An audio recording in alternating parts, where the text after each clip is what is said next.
$100,000 so that your son or daughter can be highly educated with no career to look forward to. This is why we need to do assessing. As we do that, we help them through the career guidance. We help them identify really what's suited for them. One more. Hold on, I'm going to smile. I do that because every picture they post, my mouth is open. I mean, I'm like, man, that's messed up, right? At least get me when I'm good, right? I'm kidding, okay? So we go through this process. We help them identify really what career to select. We narrow it down to a handful, help them weigh out the options, look at it strategically. Once we identify what career is really suited for them, think about this. Once you have the end goal in mind, it's easy to find or plan for the college. If you know your son or daughter want to be an engineer, guess what kind of school you need to find? An engineering school. You want to be a nurse, you find a registered nurse program that's provided in that school. Whatever it is, you find that match. So we do that, and then we help them identify the majors and programs at that school, how it's supported. We show them the admissions process, making sure they're up to date, seeing what other students, how they got accepted, what are the SAT scores. I see students come to me all the time. They're hoping to get into Rice University, Stanford University, all these high-end universities. And I say, well, it's great that you hope for that. But did you even look to see what the students that were accepted in the previous years, what their scores were, what their SAT scores were, what their GPA? They're like, no, I didn't even consider. I said, well, if you think of a school like Stanford, you know what the average SAT score was going in last year?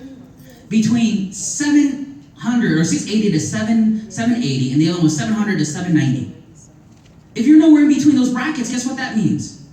You probably shouldn't apply. Or you apply, but be realistic.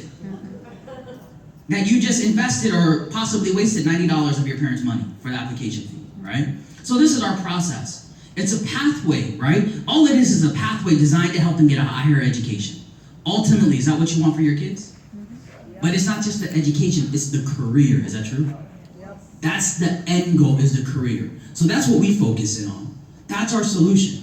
So as an associate or as a member of World Financial Group, what's in it for you? Right? I think if ever you're going to market a program or a service, first identify, is there a need? Well, would you all agree there's a need for college planning based on what I shared with you?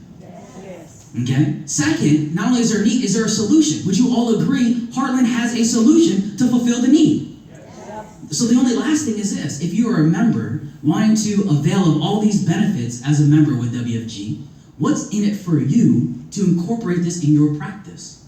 Right? So this is what I will share with you as I close. What's in it for you, first and foremost? You now have an opportunity to represent a nonprofit, which should say volumes to you. You know why? Because it's not easy to be a member of a nonprofit. You have an opportunity where you represent a nonprofit, whereby, when I find, some of you may not know this, I've been in financial services for 16 plus years, right? And one of the biggest challenges I have is, as I go out and talk about financial planning, most look at me as trying to sell them something. Even if I want to teach them, the first indication is, what am I buying from you? What are you selling me? Well, when I represent our nonprofit, there's a little bit, they view me as a different light, as I'm there to help them, assist them. And it's not to say in your private practice you're not trying to do that, but there's a misconceived notion. So what you're going to see is this: as you represent the nonprofit, it actually provides you as a member an easier entryway to talk to your market, a way that you can be able to engage with them. And I say that because, I've been in financial service 16 years. I've tried talking about opportunity. I've tried talking about different financial service products. I've talked about rolling over money. Some listen. Most, they listen like with their shields up. They don't want to listen. Or they give me every excuse why they don't want to sit down with me. But when I talk about people's children and their education and their career goals, you know what I find? If you're a parent, most want to stop me dead in my tracks and have long 15, 20, 30-minute conversations, even like this morning, right? They just want to know more because they want the best for their kids. So it provides an easier entryway for you to talk to your market, right? At the same time, it also provides you a unique approach, whereby when you're assisting people with college planning, what you're going to see is you'll be able to get a bigger picture of their